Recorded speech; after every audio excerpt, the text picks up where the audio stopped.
continuar con el sistema endocrino. Y hoy día vamos a revisar, entre otras cositas, la planta de la tiroides. Y ya en la mía seguramente ustedes han visto, ¿no?, que la paratiroides se ubican en la cara posterior de los lóbulos tiroideos. Son 4 pequeñas glándulas, 2 a cada lado, ¿no? Las de arriba son un poquito más grandes que las de abajo, parecen unas lentejitas, ¿no? ¿Ok? Pesan más o menos 40 miligramos cada uno y le llevan de lado de agua. Si se hace por ejemplo, si se hace una cirugía tiroidea, es muy frecuente que también te saquen las paratiroides. Como por ejemplo, tienen un cáncer tiroideo, tienen que sacar toda la tiroides, inevitablemente también tienen que sacar las paratiroides. Entonces ya luego ellos van a recibir un tratamiento de por vida para regularles el calcio. El principal problema con la explicación de la paratiroides es el problema con el calcio, con las convalecencias. Bueno, la histología seguramente, ¿ustedes ya han visto paratiroides en histología? Sí. Entonces, vamos a ver de que la mayoría de personas tiene 4 glándulas paratiroides, ¿no? Y hay dentro de sus células, las células principales, células oxífilas y células transicionales, aparte de células grasas, ¿no? Bueno, ahí tenemos los tipos de células que hay en la paratiroides. Y lo que nos interesa más que todo son las células principales, ¿no? Porque ellas, a nivel de sus ribosomas, elaboran la llamada pre-pro-hormona paratiroidea, que es una cadena de 115 aminoácidos. Luego, en el retículo endoplasmático rugoso se extiende una parte de esta molécula y forma la prohormona paratiroidea, que queda con 90 aminoácidos. Y luego, en el aparato de Golgi, se vuelve a decidir aportar un fragmento más de la prohormona paratiroidea y ya se convierte en hormona paratiroidea que va a tener 84 aminoácidos. ¿Ya? Bueno, básicamente la hormona paratiroidea es la única hormona que se produce en las paratiroides. ¿De acuerdo? ¿Y qué función tiene? Básicamente está relacionada con el metabolismo del calcio y del fósforo. ¿Estamos de acuerdo? Ya, regula el calcio y el fósforo. No depende de ninguna hormona inoficial, ¿ok? Como lo es la glándula tiroides, que depende de la TSH, las glándulas suprarrenales, dependen de la CTH, por ejemplo, ¿no? Los ovarios, los estímulos dependen de las gonadotrofinas, FSH, LH. Las paratiroides no dependen de ninguna hormona, ni del hipotálamo, ni de la hipófisis. ¿Cómo se controla? ¿Cómo se regula? La producción de esta hormona es básicamente en base a los niveles de calcio y fósforo, de calcio y fósforo en la sangre. Básicamente. Bueno, hablemos un poquito del calcio, ¿no? De todo el calcio que tenemos, solamente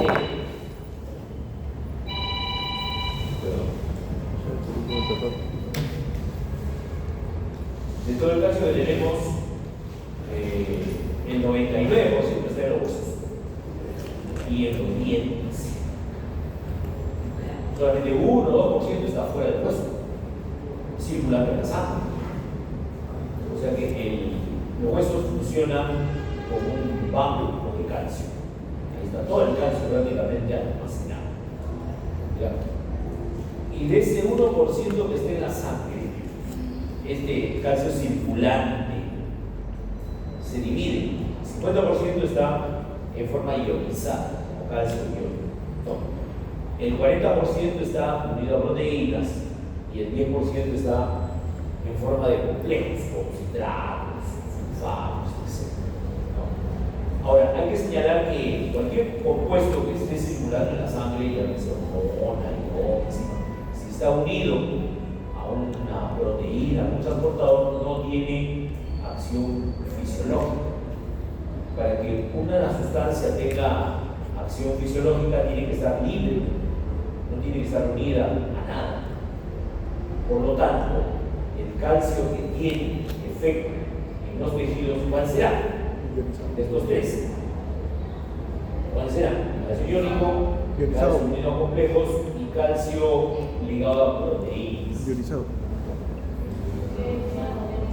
Claro, solamente tiene efecto fisiológico el calcio ionizado o calcio iónico. Por eso que actualmente, por ejemplo, cuando usted ya haga su internado, tengo que evaluar pacientes, sospeche, por ejemplo, que un paciente tiene osteoporosis, problemas de renales, tiroides, etc., problemas de calcio. Entonces, los médicos antes solicitaban dosaje de calcio total en la sangre, ¿no? Pero ahora no.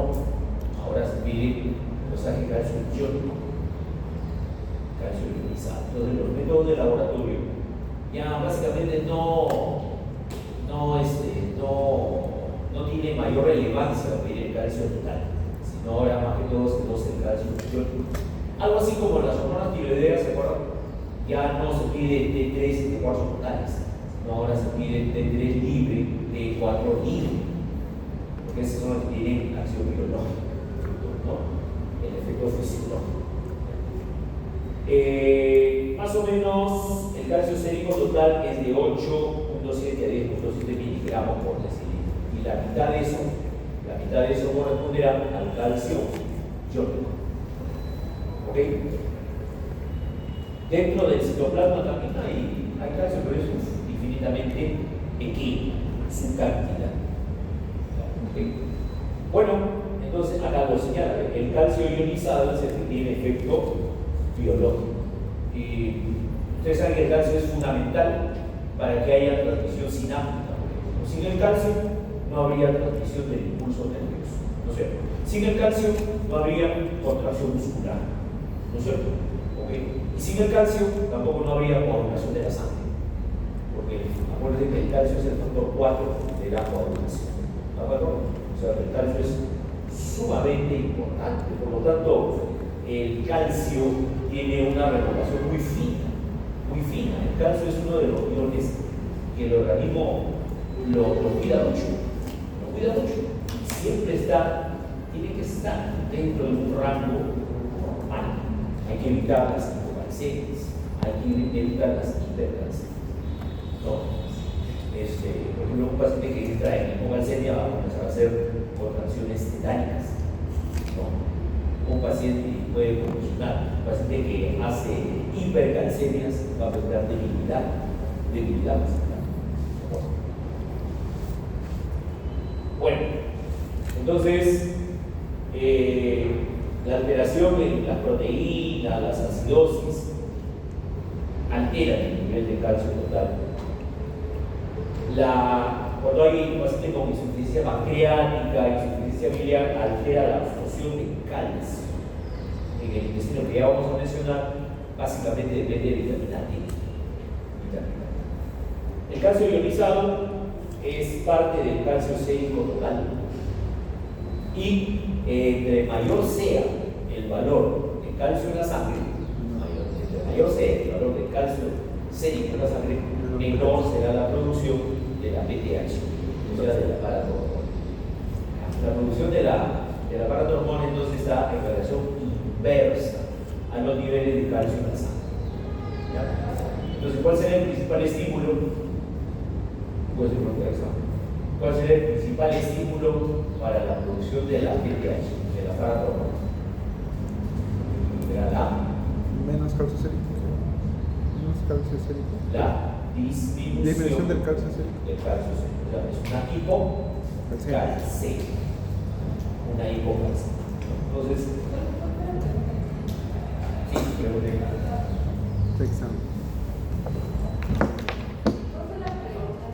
¿Iba a preguntar? ¿Cuál fue la pregunta que usted hizo? Ah, ¿cuál fue la pregunta? Sí. ¿Se me escucha bien con el micrófono o no lo escucha bien? ¿Sí?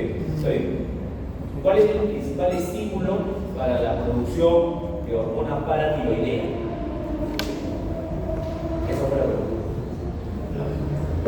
En la fija, Vanessa. La fija. Es la hipocalcemia. Bueno, entonces la función de la hormona paratiroidea es regular las concentraciones en sangre de calcio y fósforo, tratando de que siempre se encuentre dentro de valores normales. ¿Y dónde actúa la paratormona? La paratormona actúa básicamente en 3 órganos: en el hueso, en los riñones y de manera indirecta en el intestino. ¿Ya? Entonces, cuando hay hipocalcemia, se libera la hormona paratiroidea. Si el calcio está normal o elevado, no se libera. ¿De acuerdo? Para ello, en las células paratiroideas, en las células principales de la paratiroides, existe un receptor de detección de calcio, que se va a activar cuando el nivel de calcio disminuye. Entonces, este es como un sensor que hay en las células de la paratiroides. Se da cuenta que el calcio baja, entonces estimula a las células paratiroideas para la producción de la hormona. ¿Okay? De la hormona paratiroidea. Hay una proteína relacionada al DHA, ¿no? Que no es producida en la paratiroides, es producida en otros órganos, ¿no? Como es el hígado, es el intestino. También puede actuar sobre los receptores de DHA. También podría actuar. Y el receptor de PTH es el PTH1R. Estos receptores de PTH se localizarán básicamente en 3 órganos. ¿Cuáles son?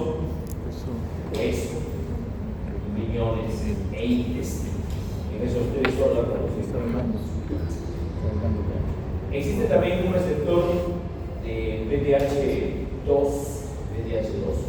pero no responde a la PTH, sino a un péptido llamado KIT38, que es un péptido parecido a la PTH a nivel cerebral, pero no tiene que ver con el metabolismo del cáncer, no tiene que ver con el metabolismo. Es un antidepresivo, regula las funciones a nivel del hipocampo cerebral. Bueno, la acción sobre los huesos que tiene la PTH, ¿cuál es? Recordemos un poquito, esto ya ustedes lo conocen, porque ya han llevado histología, la parte de tejido óseo, ¿no? Sí. Entonces, el tejido óseo está constituido un 30% por matriz orgánica, donde encontramos básicamente colágeno, ¿no? Fibras de colágeno. Y bueno, además, proteoglicanos, proteínas célicas, etc. ¿no? Y el 70% de la matriz ósea está formada por las sales de calcio, básicamente fosfato de calcio, ¿no? Carbonato de calcio, etc. Y estas sales se encuentran cristalizadas, ¿no? Constituyendo un elemento sólido, fuerte, ¿no? Resistente, que se conoce como la hidroxipatita. Muy bien. Eso le da la grandeza característica al hueso, ¿no? Bueno, eso seguro lo han visto en histología. En fisiología, mira qué cosa estamos observando. La PTH y la vitamina D tienen receptores a nivel de los osteoblastos. ¿Se acuerdan de los osteoblastos? Bueno, acá sí tenemos que ir mucho de la mano de la histología. ¿Qué cosa es el osteoblasto?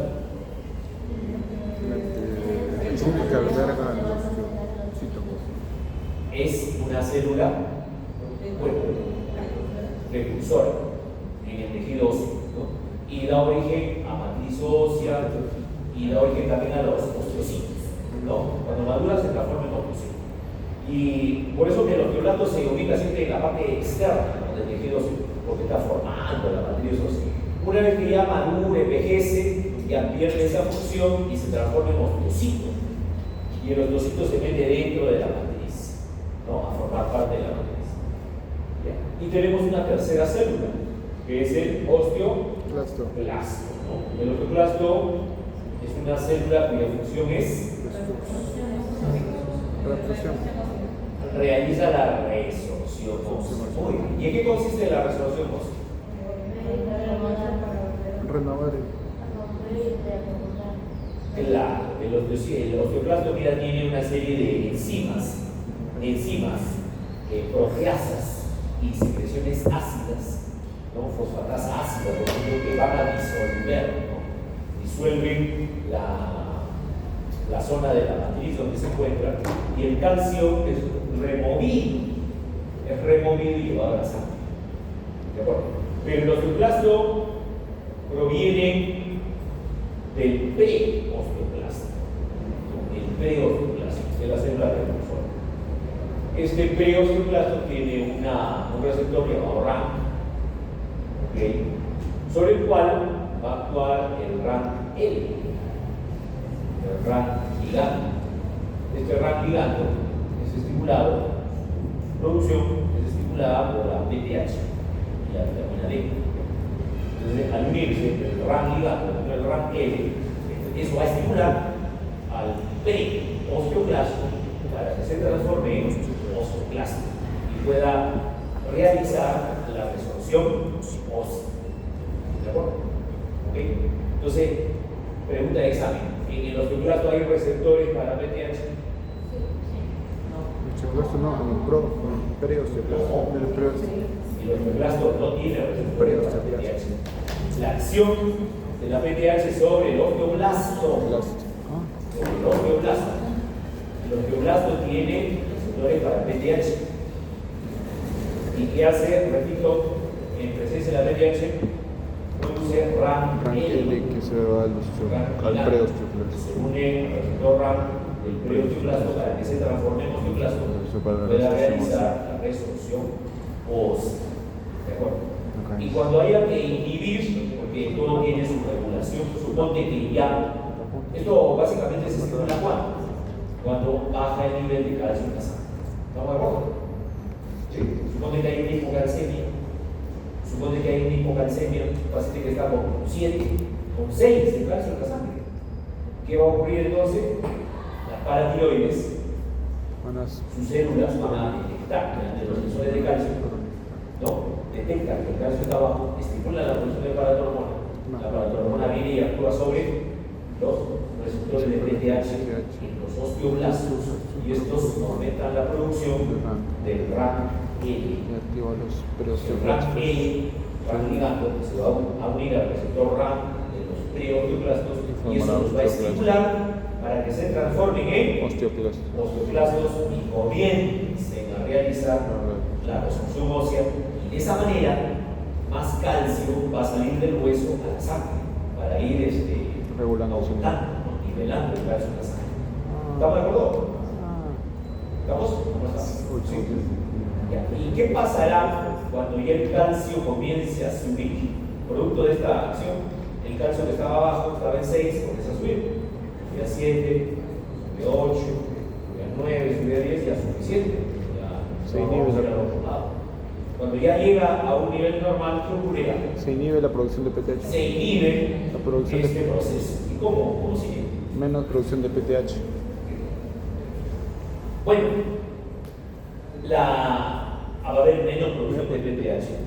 Y además, si es que todavía hay PTH circulante, eso va a inhibir, ¿no?, a la OPG, que es la osteopendrilgenina, algo así, osteopendrilgenina, que es un inhibidor del RAM-L. Mira, viene, si ustedes se dan cuenta del gráfico, la osteopendrilgenina viene y bloquea el RAM-L. Al bloquearlo, ya no va a unirse al receptor RAM. Y por lo tanto, ya el preosteoclasto ya no se va a transformar en osteoclasto. Ya no se transforma. Y al no formarse osteoclastos, ya no hay resorción ósea. En todo caso, disminuye. Y al disminuir la resorción ósea, disminuye la liberación de calcio a la sangre y comienza a normalizarse.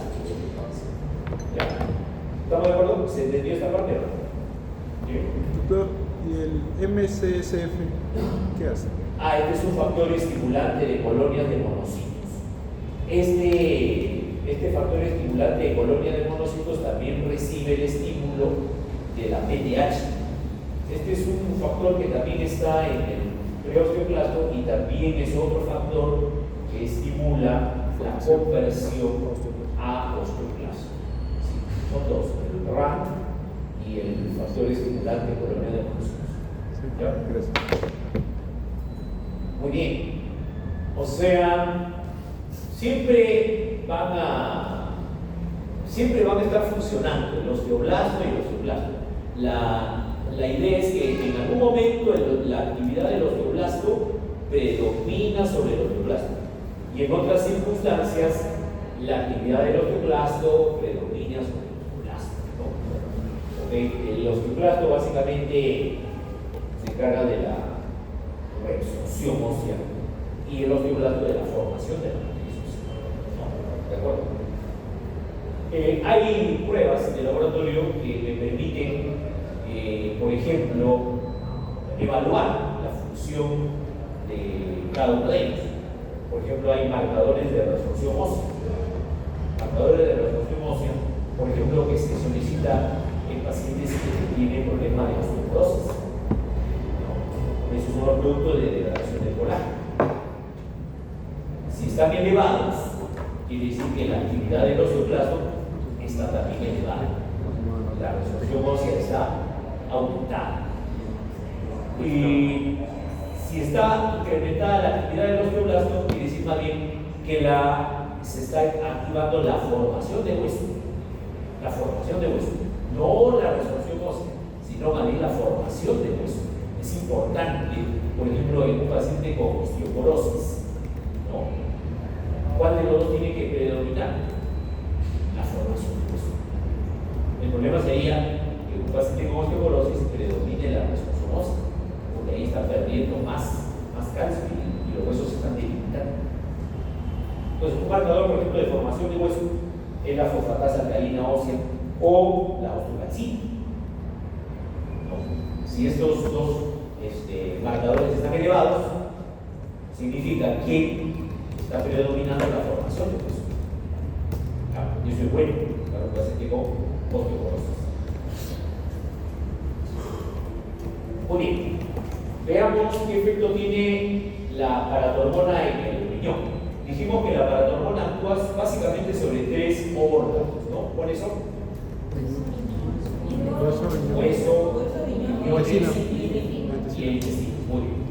Hemos visto en el hueso la acción de la paratormona, ¿ya? Estimulando la transformación de osteoblasto, activando el osteoblasto para que el preosteoblasto se transforme en osteoblasto y aumente la resorción ósea. Entonces, vamos a ver ahora la acción de la PTH en el riñón. ¿Qué hace en el riñón? En el riñón hace tres cosas la PTH. Primero, incrementa la síntesis del 1,25 dihidroxicolecalciferol. Esto es importante. La 1,25 dihidroxicolecalciferol es la forma activa de la vitamina D.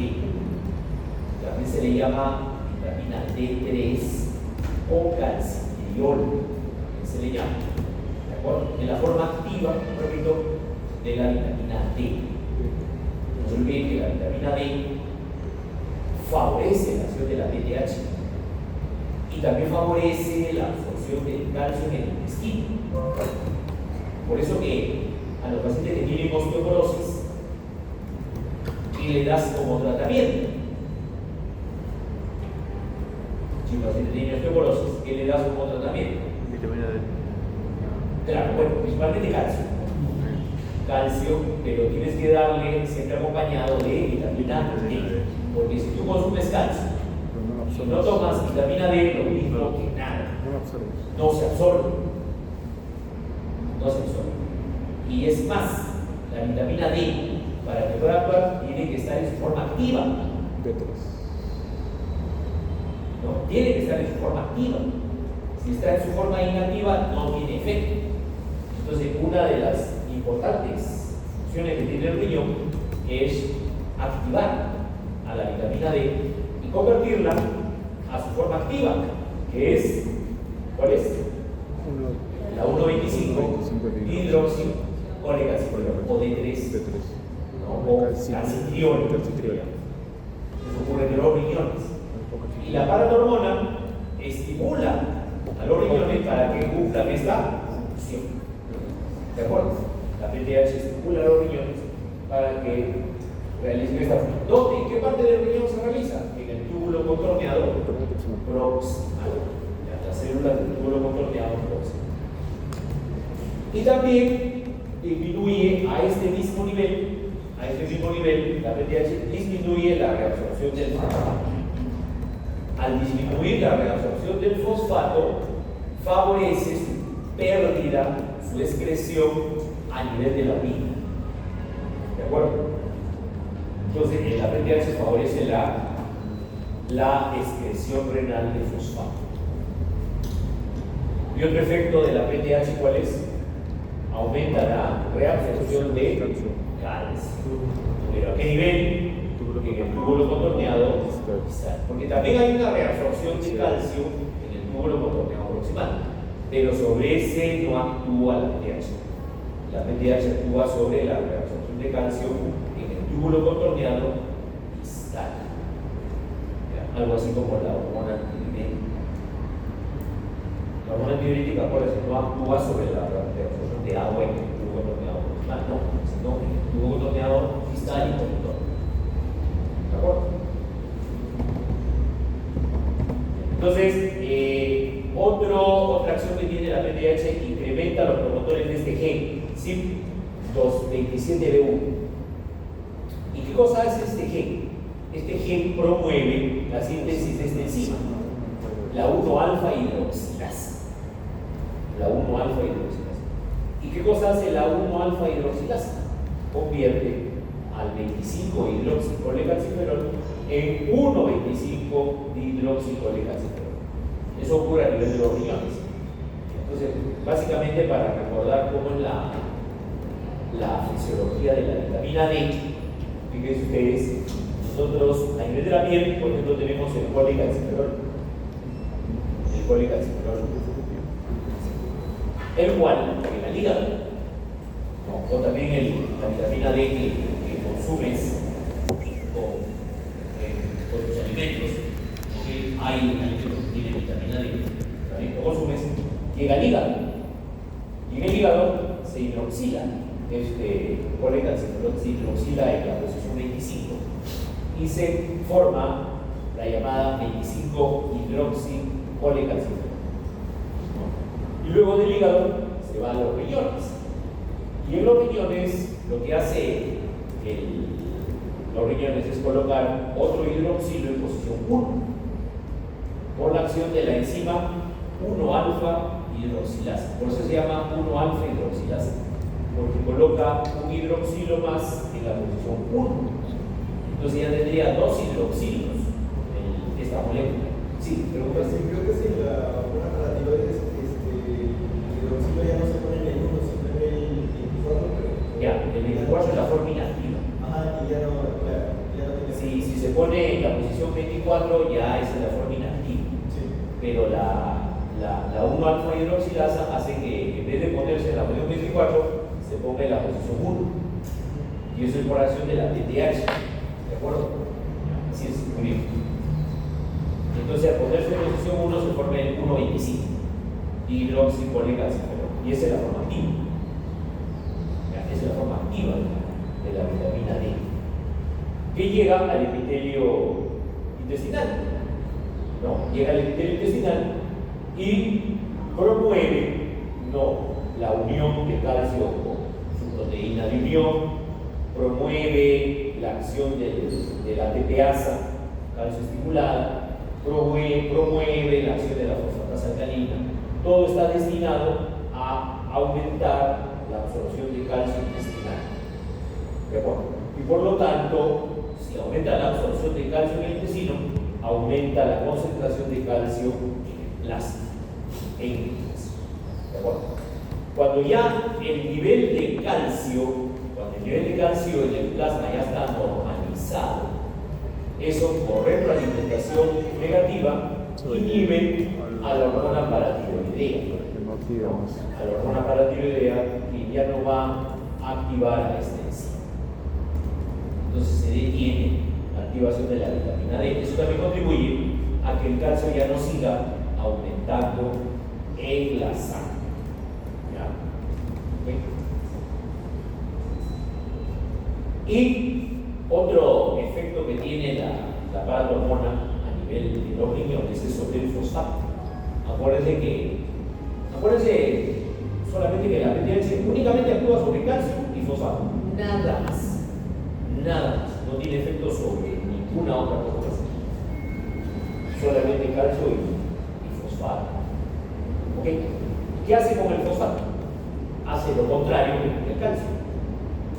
Si, por ejemplo, el riñón favorece la reabsorción de calcio, con el fosfato más bien hace lo contrario, o sea, favorece la excreción del fosfato, o sea, hace que más bien se pierda y se vaya en la orina. ¿De acuerdo? Por eso que cuando una persona tiene, si un paciente, por ejemplo, le sacamos las paratiroides, a ver, piensen, puede ser pregunta de examen. En un paciente que le hemos extirpado, digamos, por un cáncer de tiroides, le hemos extirpado toda la glándula tiroides, entonces inevitablemente también le hemos extirpado las paratiroides. Entonces, ¿cómo estará el calcio y el fosfato en la sangre de este paciente después de la operación? Por ejemplo, el calcio, ¿cómo estará? ¿Elevado o disminuido? Elevado. Disminuido y fosfato aumentado. El calcio disminuido. ¿Seguro? Tiene aumentado. Le hemos sacado de todas las tiroides y las paratiroides al paciente. Aumentado. ¿Cómo estará el calcio? Sí, el tipo de paratormona es El calcio en la sangre de ese paciente, ¿cómo estará después de la operación? ¿Está aumentado, normal, disminuido? Buena pregunta, ¿no? disminuido. Mucha duda, pues. La paratormona eleva el calcio en la sangre. Eleva. Entonces, si ya no hay paratormona, el calcio se va al suelo. El paciente está con hipocalcemia. ¿Y el fosfato? Aumenta. Claro, recuerden que es lo contrario. O sea, un paciente post-tiroidectomía, donde también se ha volado las paratiroides, será con hipocalcemia y con hiperfosfatemia. Hipocalcemia e hiperfosfatemia. Ya, eso es bien. Bueno, en el caso del fosfato, a nivel del túbulo contorneo proximal, hay una reabsorción de fosfato. ¿Ok? Que está a cargo de unos transportadores que junto con el fosfato transportan sodio. Miren, acá, por ejemplo, fíjense, es una célula del túbulo contorneo proximal. Acá ven un transportador que transporta sodio y fosfato. 3 sodios y un fosfato. ¿Ok? Ese es el cotransportador sodio-fosfato. Cotransportador sodio-fosfato. Hay básicamente 2 tipos. El sodio-fosfato 2A y el cotransportador sodio-fosfato 2C. Fíjate cómo transportan sodio y fosfato hacia el interior de la célula renal. ¿Qué hará la PTH sobre estos transportadores? Acá tenemos, mira, el receptor de PTH. Tiene la PTH, actúa sobre el receptor y ¿cuál va a ser el efecto? ¿Estimula o inhibe a estos transportadores? ¿Qué hará la PTH? ¿Estimula o inhibe a estos transportadores? Inhibe, claro. porque al inhibirlos ya no se va a reabsorber fosfato, y al no reabsorberse fosfato se comienza a eliminar el orina. Entonces, la PTH disminuye la actividad de estos receptores. Ya, disminuye la actividad de estos receptores. Y con el calcio, miren, con el calcio ya hemos dicho que a nivel renal la PTH favorece la reabsorción de calcio, ¿no? Favorece la reabsorción de calcio. O sea, que no se vaya la orina, también que se recupere hacia la sangre. ¿De acuerdo? ¿Y eso cómo lo consigue? ¿Eso cómo lo consigue? Estimulando a unos canales, los DRPB5, que significa receptor de potencial transitorio amiloide 5. Esos receptores transportadores de calcio básicamente se ubican a nivel del tubo colector del túbulo contorneado distal. Y a nivel del túbulo proximal y de la rama ascendente del asa gruesa, ¿no? La rama gruesa del asa de Henle, se reabsorbe el calcio, ¿ok?, de manera paracelular. Si ustedes se dan cuenta aquí, miren, esta es una célula que puede ser del túbulo contorneado proximal o de la rama ascendente del asa de Henle. Y fíjate que entre una célula y otra está pasando el calcio. Por ahí. O sea, no entra a la célula, sino se va por el espacio que hay entre una célula y otra. Eso se llama la vía paracelular. Paracelular. Y se va, entra junto con el sodio. Y para que pueda pasar por esta, digamos, por este corredor, de lo que pasa al piso, por esta ruta, intervienen unas proteínas que se llaman claudinas. Las claudinas favorecen entonces el transporte paracelular del calcio, ¿no? Que es la forma como se reabsorbe a nivel del tubo contorneado proximal y el asa gruesa del asa de Henle, la rama gruesa del asa de Henle. Sobre estas claudinas no tiene mucha acción la paratormona, no tiene mucha acción. Así se reabsorbe, por ejemplo, el 65% del calcio en el túbulo proximal y el 20% en la rama ascendente gruesa de la CG. Pero ahí no tiene mucha acción la paratormona.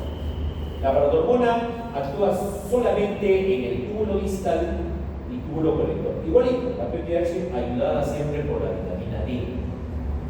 ¿Y cuál va a ser el efecto? El efecto, bueno, acá vemos que la PTH va a estimular, fíjate, el pasaje del calcio de la luz tubular hacia la célula, por ejemplo, del túbulo colector. Ahí sí, ese proceso sí es estimulado por la PTH. Pero ese es el transporte transcelular, ya no es paracelular, es transcelular, porque el calcio va a atravesar la célula. ¿Ya? Y aquí existen unos transportadores, TRPV5 y las calmitinas. El TRPV5 básicamente va a hacer que el calcio entre a la célula. Y las calmitinas también van a contribuir a su ingreso y también su transporte hasta el otro polo, hasta el polo basal de esta célula. Y en el polo basal encontramos otros transportadores, como el PMSA1B o el MCX1. Y estos transportadores ya van a pasar el calcio de la célula tubular hacia la sangre. Todo este proceso ya es estimulado por la paratormona. Entonces, si se incrementa la actividad de la paratormona, entonces aumentará la reabsorción de calcio y por ende aumenta su concentración en la sangre. ¿Está claro? Esta figurita tomada del gaito, ¿no? Ok, tomada del gaito. Entonces resume las acciones de la paratormona. ¿Qué pasa? ¿Cuál es el principal estímulo para la secreción de paratormona? Deficiencia de calcio sérico. La disminución de calcio en la sangre, ¿no? La hipocalcia. Y no se olviden que la paratormona actúa sobre 3 órganos: sobre el hueso y sobre el riñón de manera directa. Y sobre el intestino de manera indirecta a través de la vitamina D. ¿De acuerdo? Sobre el hueso aumenta la resorción ósea y por lo tanto aumenta la salida de calcio. Sobre el riñón favorece la transformación del 25 hidroxicolecalciferol en 1,25 hidroxicolecalciferol de la forma activa de la vitamina D. Aumenta la reabsorción de calcio y disminuye la reabsorción de fosfato. ¿No? Y sobre el intestino aumenta la absorción de calcio y también aumenta la de fosfato. Y todo esto lleva al incremento de calcio en la sangre. ¿Ya? ¿De acuerdo? Bien. Entonces, eso es en cuanto a la glándula paratiroides. Eso es en cuanto a la glándula paratiroides. ¿Preguntas? Eso es en cuanto a la glándula paratiroides, el metabolismo de calcio y fósforo de manera resumida.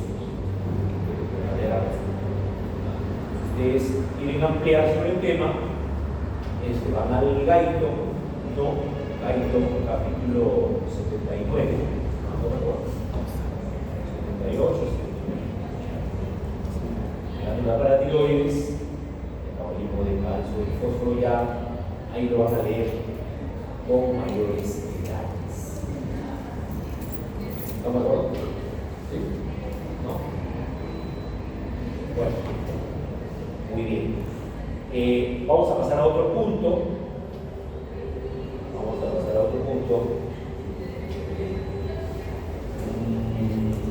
Vamos a hablar de. Vamos a pasar a la glándula suprarrenales. ¿Qué les parece? ¿Está bien? Glándulas suprarrenales.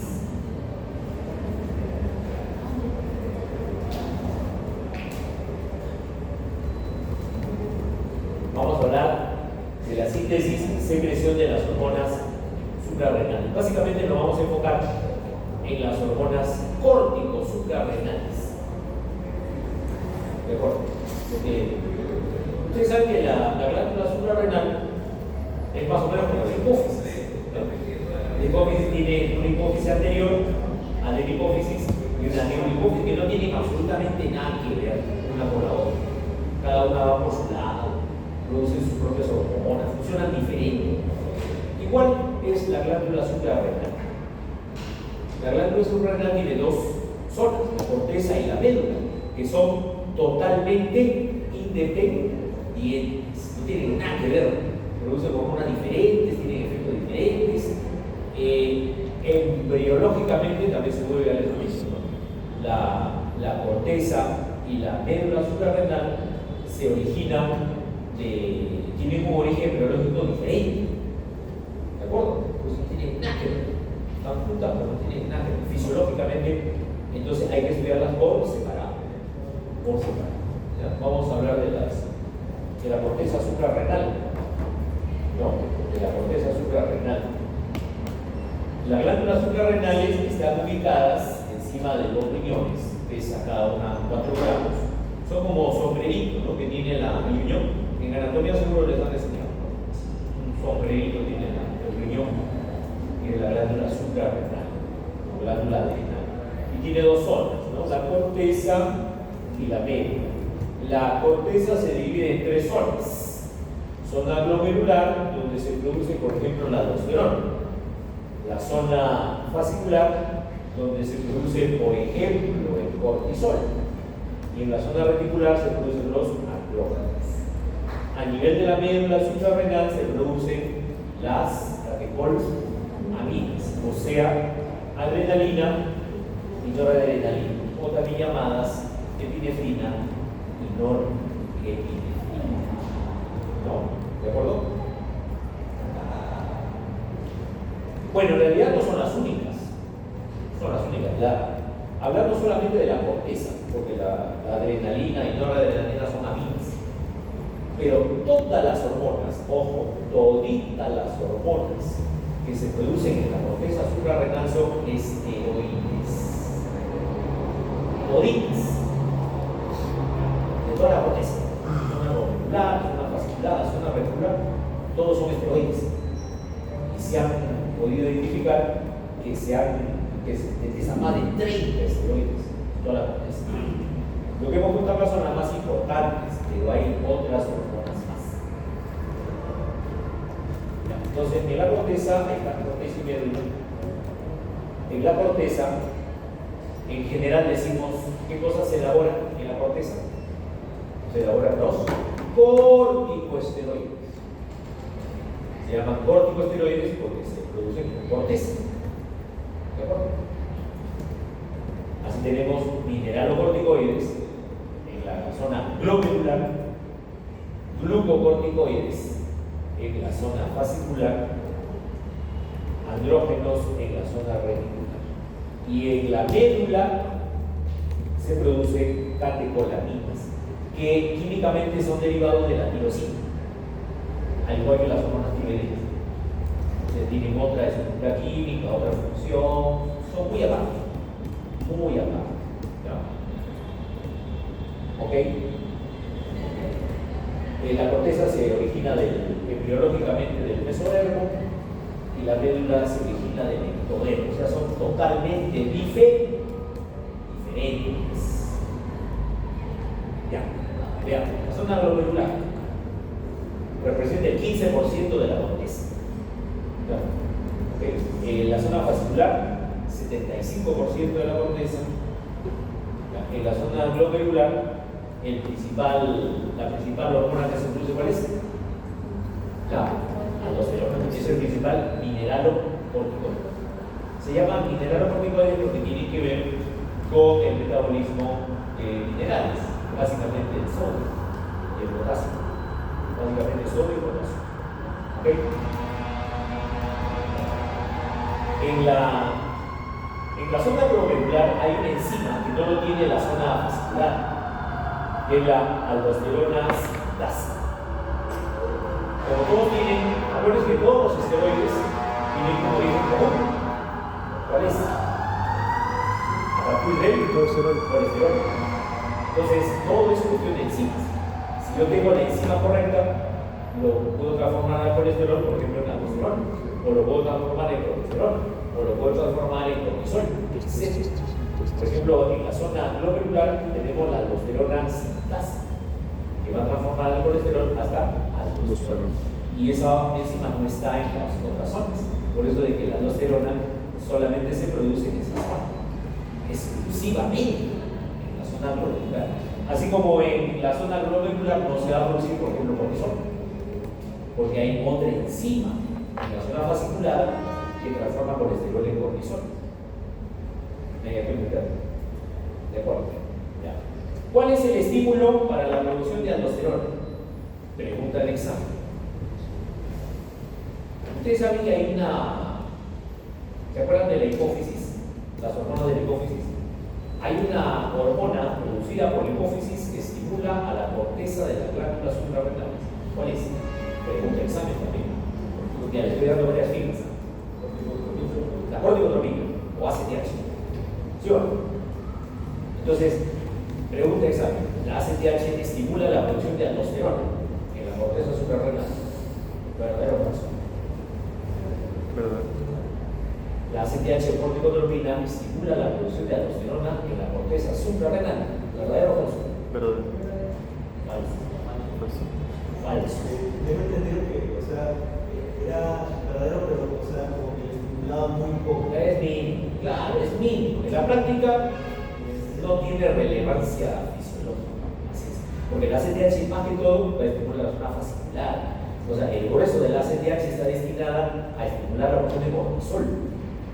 De cortisol. Aldosterona es mínimo. Se considera que no. Porque el principal estímulo para la producción de aldosterona, ¿cuál es? Acá está.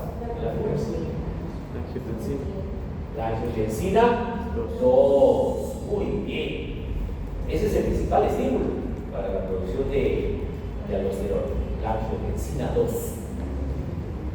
Bueno, ustedes saben que la angiotensina 2 proviene de la angiotensina 1 y esta a su vez de la renina. ¿Cuándo se activa ese sistema? Renina, angiotensina, aldosterona. Por eso se llama sistema renina, angiotensina, aldosterona. ¿Cuándo se activa? Ahorita está activado ahí un cuerpo ahorita el sistema renina, angiotensina, oye, ¿está activado o está inactivo? Está inactivo. ¿Por qué? ¿Por qué está inactivo?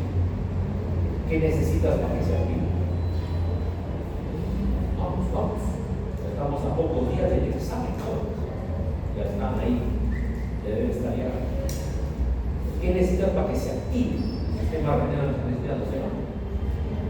Necesito que se ve, que se me baje.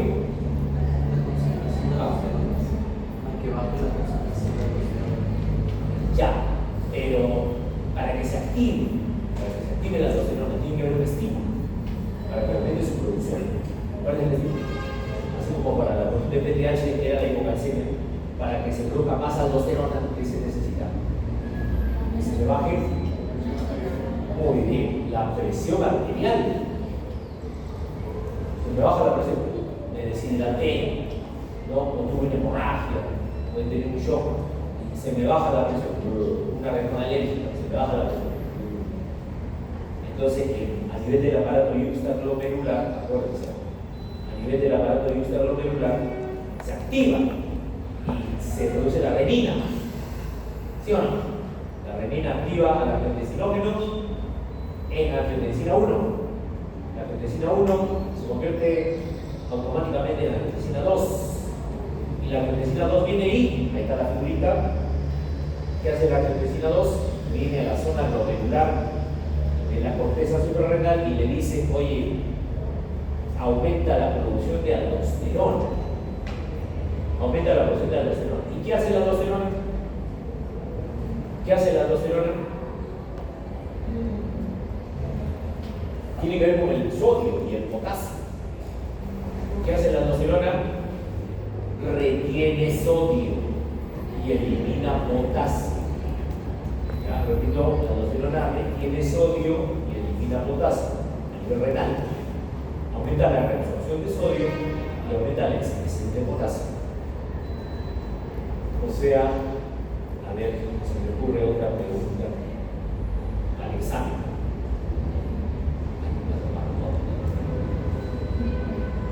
A ver, en un paciente con hiperaldosteronismo primario, existe una enfermedad que se llama hiperaldosteronismo primario.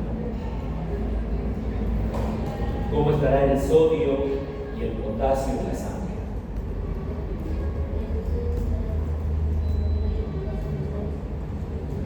El sodio estará disminuido y el potasio aumentado.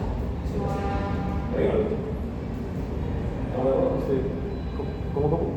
En un paciente con hiperaldosteronismo primario, o sea, mucha producción de aldosterona. ¿No sería aumento de sodio? ¿O más sodio y menos? Al contrario. Pero Ya dice porque, disminución de sodio y aumento de potasio. pero la aldosterona retiene sodio. La aldosterona retiene sodio. Ah, Hiper. Aumento de dice que aldosterona. también la aldosterona tiene sodio. Entonces, si hay mucha aldosterona, Aumenta. aumenta el sodio. ¿Está bien? Eso se llama hipernatremia. Entonces, un paciente con hiperaldosteronismo primario tendrá hipernatremia y a la vez hipocalemia. Hipocalemia o hipopotasemia. Hipocalemia o hipopotasemia. Es lo mismo. E hipernatremia. Hipernatremia, aumento de sodio en la sangre. ¿Estamos de acuerdo? Ya. Muy bien. En la zona fascicular, ¿qué cosas se producen? Principalmente los glucocorticoides. ¿Por qué se llaman glucocorticoides? Porque tienen que ver con el nivel de glucosa en la sangre. El cortisol, por ejemplo, aumenta mucho el nivel de glucosa en la sangre. Ustedes saben que el cortisol es la hormona del estrés, ¿no? Ahorita ya deben estar ustedes elevando su nivel de cortisol. Y en los siguientes días se va a seguir elevando, ¿o no? Hasta antes del día miércoles, que tienen el examen final. ¿No se me parece?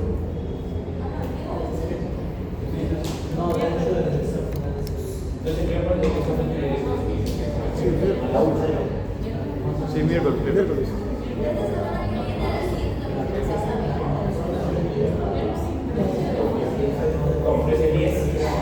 No, el inicio sí es el miércoles. Miércoles 10, el contenido es el beneficio. Sí. Y la otra semana que La otra semana es bioquímica, una cirugía. Bueno, con respecto a fisio, imagínense cómo va a estar el nivel de cortisol en ustedes el día 9. El nivel de cortisol va a estar elevado. No, es verdad, no es broma. No es broma. El cortisol se eleva cuando hay estrés. Tú no lo puedes evitar. No lo puedes evitar. Salvo que hables estrés contra fresh. Pero no, tú eres un alumno responsable, estudioso, y siempre hay un nivel de estrés. Hay un nivel de estrés, sí. Entonces, tu cortisol. ¿De acuerdo? Ya. Perdón, sí. Y eso tiene, como así como corticoide, significa que en nuestro nivel de cortisol está elevado, tu nivel de azúcar también va a estar elevado. Así es. Muy buena deducción. Claro. Porque el estrés es bueno. O sea, el estrés se presenta dependiendo de la situación. Si yo estoy ante una situación de peligro, todo mi cuerpo se tiene que preparar para esa situación de peligro. Mi músculo se tiene que contraer, mi cerebro tiene que estar despierto, atento, entonces necesito más glucosa en la sangre. Obviamente, voy a gastar más energía. Y por eso tu cortisol aumenta. Así es. Así es. Entonces, por eso la cortisol se llama la hormona del estrés. Pero aparte del cortisol, también otro glucocorticoide, la corticosterona. Y también en la zona fascicular se produce andrógenos y estrógenos, pero en menor proporción. ¿Ya? Entonces, ¿cuál es el principal estímulo para la producción de cortisol? Ahora sí, la corticotropina o ACTH. ¿Y cómo se libera? ¿Se acuerdan de la ACTH? ¿Cómo se libera la ACTH? De la hipófisis. Se libera a su vez por estímulo de quién? De la hormona liberadora de corticotropina, la CRH, que es producida por quién? La CRH, ¿quién lo produce? El hipotálamo. Este es el eje hipotálamo, hipófisis, glándula adrenal. ¿De acuerdo? Eje hipotálamo, hipófisis, glándula adrenal. Así como había un eje hipotálamo, hipófisis, glándula tiroides. No se olviden, la CTH regula el nivel solamente estimulada por cortisol, no de aldosterona. No de aldosterona. Bueno, y en la zona reticular se producen andrógenos. Básicamente son la androstenediona y la dehidroepiandrosterona. Androstenediona y la dehidroepiandrosterona. Que también son estimuladas por la ACTH. Por la ACTH. Muy bien. Entonces todas las hormonas producidas en la corteza son esteroides. Por lo tanto, todas se forman a partir del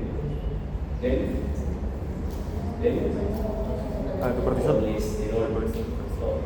Este es el colesterol, que seguramente ya en bioquímica lo han visto hacer cansancio.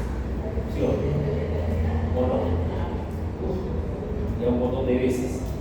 ¿El colesterol cuántos carbonos tiene? 27 carbonos. Y este núcleo que dice A, B, C, D, ese núcleo A, B, C, D, la parte central del colesterol tiene un nombre, ¿no?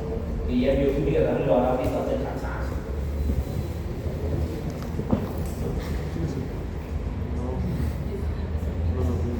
Todavía falta, entonces para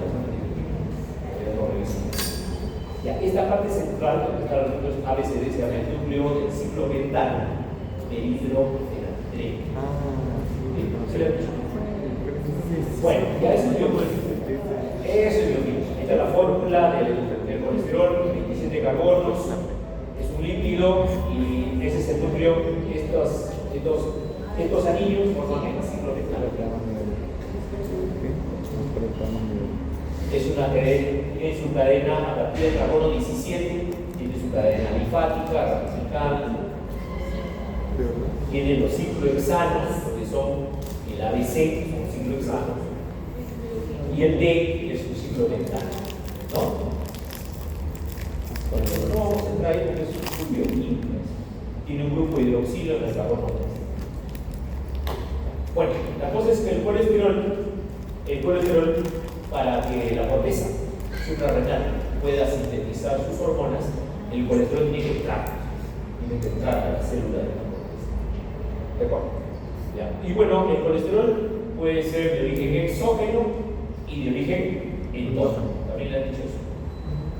Por ejemplo, como el colesterol que tengo en la sangre tiene dos orígenes.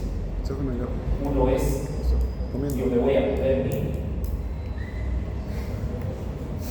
voy a la grasa. ¿Ah? Qué rico. ¿Ya? ¿Ah? ¿Sí o no? Qué rico. Pura grasa. Ese es el colesterol exógeno. Pero también hay una producción de colesterol endógeno, que es la mayor producción. El hígado agarra a partir de acetil, no está ahí, que se llama el colesterol de nodo. A partir de acetilcoenzima A, sufre toda esta ruta hasta llegar a colesterol, ¿no? Que seguramente ya lo han visto en química, la síntesis de colesterol endógeno en el hígado. ¿No lo han visto ahí? Sí. Claro, debían haberlo visto y no solo una vez, varias veces. Tema importante. Entonces, y el colesterol que viene de afuera, que se absorbe en el intestino, se mete en un 80% a la LDL, ¿no? Que es la lipoproteína de baja densidad. Eso no vamos a. Luego llega al hígado, se forma la VLDL, ¿no? La muy baja densidad. La VLDL se transforma en IDL gracias a la acción de la lipasa hepática de los triglicéridos, se forma la LDL. LDL, que es el colesterol humano, colesterol humano, tiene su colesterol en forma de o sea que está unido con ácidos grasos. También hay triglicéridos y en la cubierta hay fosfolípidos, colesterol libre, no esterificado, y los receptores ApoB7, que le permitirá unirse a las células receptores. Ahí está, mira cómo se une al receptor de LDL. Se une al receptor de LDL a través del ApoB7. ¿Ok? Ahí está, ya está unido. Y se unen más LDL, tiene bastante LDL de repente en la sangre. Y por endocitosis y por el estímulo de la ACTH, hace que estos comiencen a internalizarse. Se forma una vesícula, ¿no? Por LDL. ¿Ves? Todo esto está pasando dentro de la célula de la corteza suprarrenal. ¿De acuerdo? Se internaliza la LDL y luego es atacada por lipasas ácidas lisosomales que desdoblan la LDL y desintegran todo su contenido. La colesterol es grasa, disuelve el colesterol de los ácidos grasos, etc. Bueno, entonces entra a la mitocondria el colesterol, que ya está separadito de los ácidos grasos, se separa el colesterol y entra a la mitocondria de la célula que estamos en la corteza suprarrenal. ¿Ya? Y actúa sobre el colesterol la enzima colesterol desmolasa. La colesterol desmolasa. ¿Y qué hace la colesterol desmolasa? Lo transforma en pregnenolona.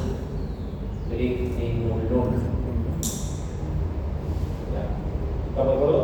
Estamos a nivel de la corteza suprarrenal.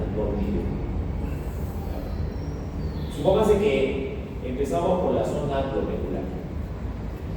En la zona glomerular viene la angiotensina 2 y viene la ACTH Estamos a nivel de la zona glomerular, fíjate, viene la CTH. Y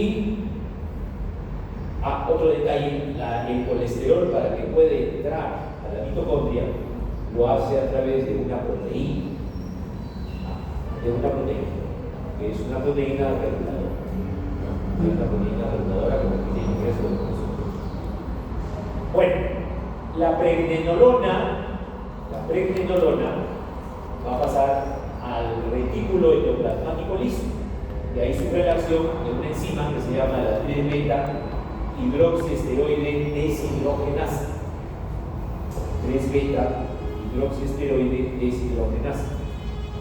Y lo transforma en progesterona. Entonces, fíjense, la transformación a progesterona ocurre no en la mitocondria, sino ya en el retículo endoplasmático liso. Estamos en la zona, ojo, estamos en la zona glomerular de la corteza. Y esta progesterona sufre la acción de la 21 hidroxilasa. Se le pone un hidroxilo al carbono 21 y no tiene la 17 alfa hidroxilasa, que sí va a estar presente en la zona fascicular. En la zona glomerular está la 21 hidroxilasa y en la zona fascicular está la 17 hidroxilasa. Ahí reside entonces el detalle, porque si sobre la progesterona actúa la 21 hidroxilasa, se transforma en 11 desoxicorticosterona. La 11 desoxicorticosterona. Y esta sufre la acción, vuelve a la mitocondria, y sufre la acción de la aldosterona sintasa. La aldosterona sintasa que solamente se encuentra en la zona glomerular. Solamente está en la zona glomerular esta acción. Y carece de la 11 beta hidroxilasa, que también va a estar en la zona fase. En la zona fase. Entonces, esta aldosterona sintasa lo que hace es transforma la 11 desoxicorticosterona, lo transforma en corticosterona. Y la corticosterona sufre la acción de la 18 hidroxicorticosterona.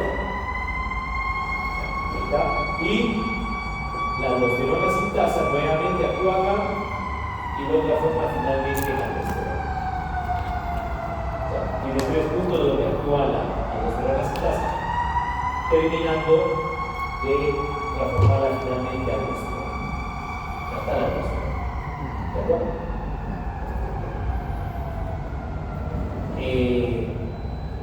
Existe una enfermedad, ¿no?, que es la hiperplasia suprarrenal congénita.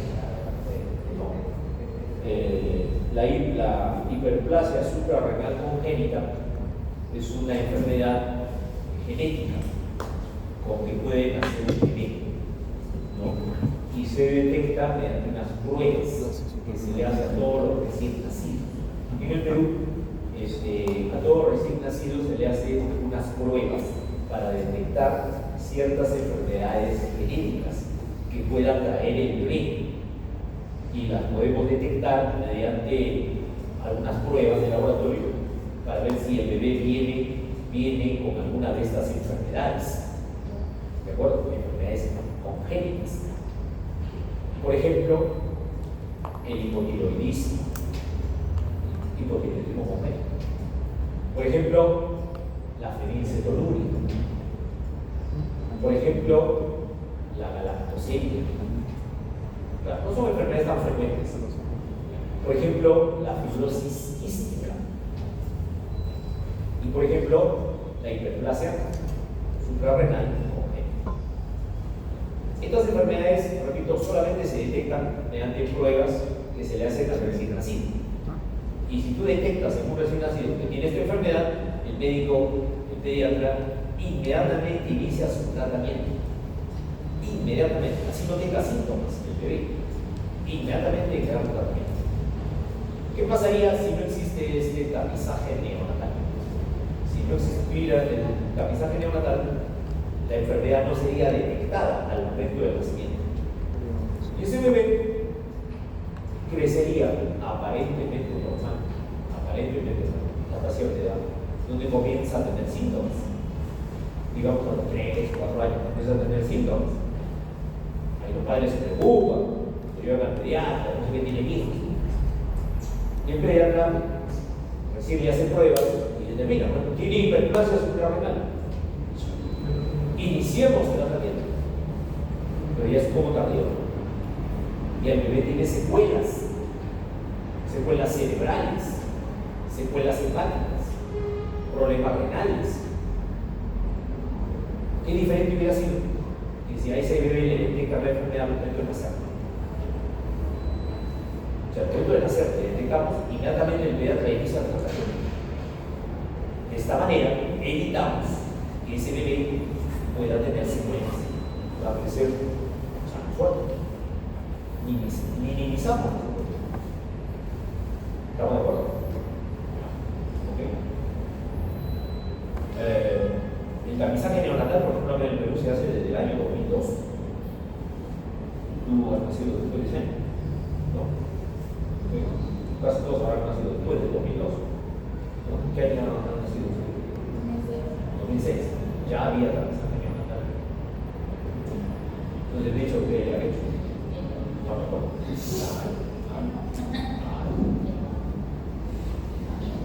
A ver, bueno, volviendo a la clase. Un bebé que nace con hiperplasia suprarrenal congénita no tiene genéticamente la 21 hidroxilasa. Genéticamente ya no codifica esa proteína, esa enzima. Si no tengo la 21 hidroxilasa, ¿qué pasará? Del súmulo. Si no tengo la 21 hidroxilasa, ¿qué pasará? Pregunta, ¿se formará aldosterona? No, no tiene. Y si no hay aldosterona, ¿qué pasará en el bebé? Con el sodio. Acuérdense de la aldosterona, dijimos que actúa sobre el sodio y potasio. Aumenta. No, disminuye el sodio. Aumenta el sodio. Aumenta el sodio, aumenta el sodio y el potasio. Es al contrario. Al contrario. No nos terminamos de poner de acuerdo. El bebé no tiene la enzima, Si no tiene hidroxilasa, disminuye el sodio. no produce aldosterona. Si no hay aldosterona, no hay quien reabsorba sodio. Entonces, el sodio se va. Entonces, estos bebés sufren de hiponatremias severas. Se puede morir. El bebé se puede morir por hiponatremia severa. Esa hiponatremia hace que el bebé se deshidrate. Porque el sodio jala agua. Entonces comienza a perder mucho sodio por la orina. Y el sodio jala agua. Entonces el bebé comienza a perder mucha agua. Y se deshidrata y se muere. Es una urgencia pediátrica. La hiponatremia por hiperplasia suprarrenal. Inmediatamente hiperplasia suprarrenal, a ese bebé hay que poner una vía. Si no se muere por deshidratación severa. ¿Ya? ¿Ok? No había escuchado de la hiperplasia suprarrenal. Bueno, no es una enfermedad muy frecuente. Se produce uno cada 15.000, cada 20.000, aproximadamente. Ahí tenemos la regulación de la aldosterona. ¿Qué cosa hace que aumente la aldosterona? El aumento de potasio en la sangre. El aumento de potasio, la hiperpotasio. ¿Qué más hace que aumente la aldosterona? La angiotensina 2. Es un estímulo para la síntesis de aldosterona. ¿Qué más hace que aumente la aldosterona? La ACTH, pero de una manera, un aumento transitorio. La ACTH más que todo estimula la producción de cortisol, no se olvide. ¿Qué más estimula la producción de aldosterona? La hiponatremia. O sea, la disminución de sodio en la sangre. ¿Y qué cosas disminuyen la producción de aldosterona? La hipernatremia. estuviera muy elevado el sodio, disminuye la producción de aldosterona. Y la liberación del péptido natriurético auricular, que es una hormona producida en la aurícula derecha. Vamos ahora con la zona fascicular. Ya, con la zona fascicular. En la zona fascicular, ¿cuál es la principal hormona que se produce? Pregunta exacta. Cortisol. Cortisol. Cortisol. En la zona fascicular, ¿cuál es la principal hormona que se produce? Cortisol. ¿Seguro? Cortisol. Dudas. Cortisol. Ya, entonces miren, ahora atiendan. Hemos cogido una célula ya no de la zona glomerular, ahora es una célula de la zona fascicular. Hasta aquí, mira, de colesterol hasta progesterona es exactamente igual. ¿Ya? ¿Estamos de acuerdo? Hasta progesterona es igual. ¿Dónde viene la variación? Acá. Ya no hay 21 hidroxilasa. ¿Se acuerdan? En la zona glomerular había 21 hidroxilasa. Ahora hay 17 alfa hidroxilasa. Y eso hace que se transforme la progesterona en 17 hidroxiprogesterona. Y esa 17 hidroxiprogesterona sufre la acción de la otra 21 alfa hidroxilasa. Ya. Ok. Y se transforma en 11-desoxicortisol. 11-desoxicortisol. Luego viene la 11-beta hidroxilasa y a nivel de la mitocondria, y se transforma en cortisol. Ahí está. ¿De acuerdo? Ya se formó el cortisol. ¿Y la aldosterona? No,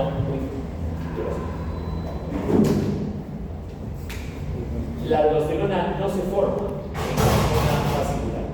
El cortisol sí. ¿De acuerdo? ¿Por qué? Porque no hay la aldosterona sintasa. La aldosterona sintasa no, esa enzima no está en la zona fascicular. Otra vía, hay otra vía para la síntesis de cortisol. Son dos vías. La otra vía es sobre la progesterona viene la 17 alfa hidroxilasa, lo transforma a 17 hidroxiprogesterona, sufre la acción de la 21 alfa hidroxilasa, se transforma en 11 desoxicortisol y este sufre la acción de la 11 beta hidroxilasa y se transforma en cortisol. En la otra, a nivel de la mitocondria, ¿no? A nivel de la mitocondria de la célula de la zona fascicular.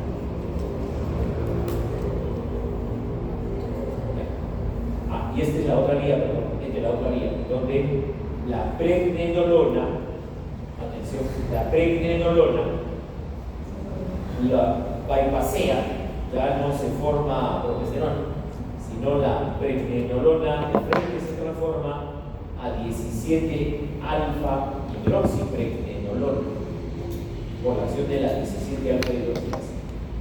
Bypasea la formación de progesterona.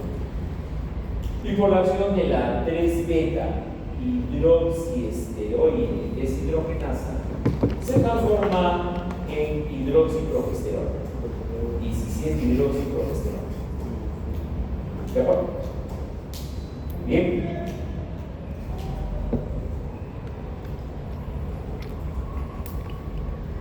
Y en la zona reticular, ya para terminar, hasta acá todo es igualito. Hasta 17 hidroxiprogesterona es igualito. Solamente que en la zona reticular hay una enzima que se llama 17-20 liasas.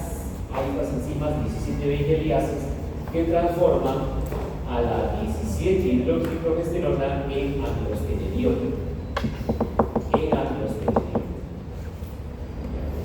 Y también transforma a la 17 alfa hidroxipregnenolona en dehidroepiandrosterona. Esta misma enzima, o estas enzimas, las 17-20 liasas.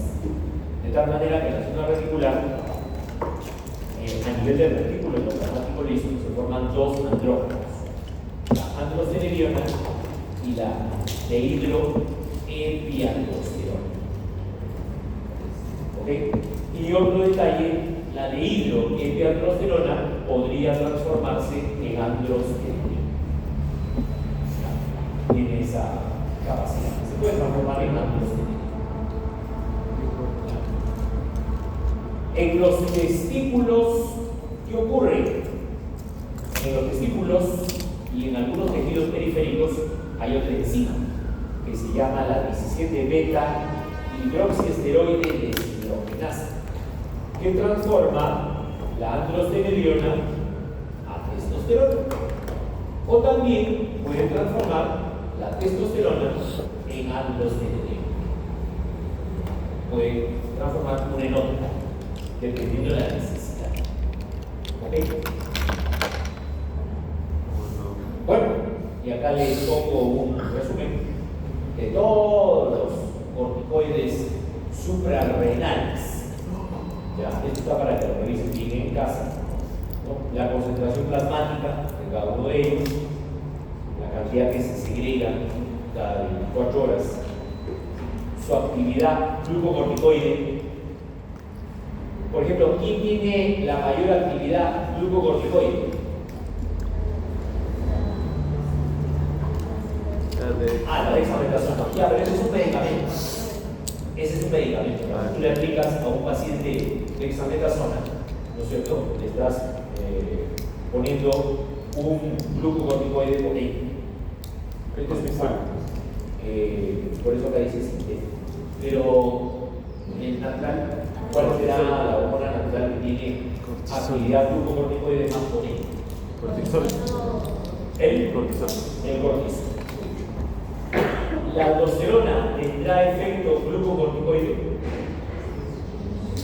Muy poco. Sí, pero muy poco, 0.3. Y ahora en cuanto a actividad mineralocorticoide, ¿cuál es la hormona que tiene mayor actividad mineralocorticoide? Aldosterona. La aldosterona. Muy bien, mira, 3000. Wow. Y pregunta, ¿el cortisol tendrá actividad mineralocorticoide? Sí. Bueno, pero muy poco. Muy Es bajo. poco comparado con la testosterona, pero sí tiene. Claro, sí tiene. Comparado con la aldosterona es como 1 a 3000. Como 1 a 3000. Pero sí tiene. Claro. Es muy pequeño. Muy pequeño. Correcto. Acá tienen otras características de los esteroides. Por ejemplo, el cortisol, para ser transportado en la sangre, se une a proteínas. Sí. Cortisol. 90, 95. La aldosterona, más o menos el 60% se une a proteína. ¿Ya? Y ahí tiene su sensibilidad plasmática, su metabolismo en el hígado, básicamente ya. ¿Qué pasa cuando hay enfermedad hepática, cuando hay enfermedad renal? Su tasa de secreción, su regulación. Y acá tenemos un resumen, ¿no? Un resumen de las acciones de estos glucocorticoides. Por ejemplo, en el hígado, los corticoides aumentan la producción de glucosa, aumentan la explotación del triglicéridos, ¿no? A nivel de músculo aumentan la degradación de proteínas, aumentan la propiólisis. En tejido adiposo aumentan la lipólisis. En los riñones favorecen la diuresis acuosa. ¿De acuerdo? En el sistema inmune tienen efecto antiinflamatorio o inmunosupresor. Por eso cuando tú pones un glucocorticoide en grandes dosis es para bajar el fenómeno inflamatorio. O si tienes un efecto inmunosupresor, por ejemplo, en pacientes que han sido trasplantados, le tienen que poner corticoides a dosis altas para bajar el rechazo, que es una respuesta inmunológica. A nivel cardiovascular, mantienen el tono, la reactividad vascular. A nivel del sistema nervioso, mantienen alerta, el ánimo, el sueño, ¿no? Disminuye la función de hueso, etcétera, etcétera. Ahí tienen ustedes todos los efectos de los glucocorticoides. ¿no? Inhibe los ejes reproductivos, hay cambios en recuentos y coágulos. Muy bien. Bueno, hasta aquí llegamos. Más bien, antes que se vayan, nos falta una clase. Nos falta una clase que se va a dedicar hoy a las 10 de la noche. No sé si la vamos a hablar. Sí. ¿No? Ya, ¿de acuerdo? Entonces, la delegada, ¿quién es?